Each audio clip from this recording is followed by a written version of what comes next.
હું મહેન્દ્ર ડોબરિયા, વિસાવદર તાલુકા આમ આદમી પાર્ટી પ્રમુખ.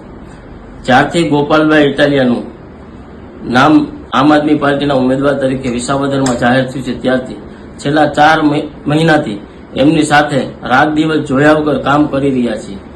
પરંતુ ક્યાંક ને ક્યાંક અમને એવું લાગી રહ્યું છે કે ગોપાલભાઈ માત્ર ને માત્ર ચૂંટણી જીતવા માટે વિસાવદરની અંદર આવ્યા હોય એવું તમામ વિસાવદરના કાર્યકર્તાઓને દેખાઈ રહ્યું છે.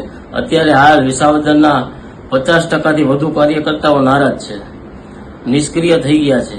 અને ગઈકાલે પિયાવા ગામે પૂજાભાઈ વંશની સભામાં જે કાતરી ચારો કરવામાં આવ્યો હતો તેવું પણ આમ આદમી પાર્ટીના ઉમેદવાર દ્વારા કહેવામાં આવ્યું હતું. અને આજે પણ કેજરીવાલની જ્યારે સભા છે ત્યારે પણ એવું કહેવામાં આવ્યું છે કે કાકરી ચારો કરી અને એવું કહેવા માંગે છે કે આવનારા જે મત આપણી તરફ નથી વળતા એ તમામ મત આપણી તરફે આવી જાય, એટલા માટે આજે પણ કોઈ કાકરી ચારાનો ઈરાદો કરી અને અમને કહેવામાં આવ્યું છે.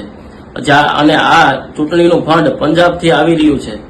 અમને એવું કહેવામાં આવી રહ્યું છે કે તમે જેમ ફાવે એમ પૈસા વાપરો, પણ ચૂંટણી માત્ર ને માત્ર ચૂંટણી જીતવાની છે. પછી ખેડૂતોની રીતે, મજૂરોની રીતે, રત્ન કલાકારોની રીતે એ પોતે કરી રહી છે. માત્ર ને માત્ર ગોપાલભાઈ ઇટાલિયા અને એની ટીમ સુરતથી જે આવી છે, માત્ર ને માત્ર ચૂંટણી જીતવા માટે અહીં આવી છે.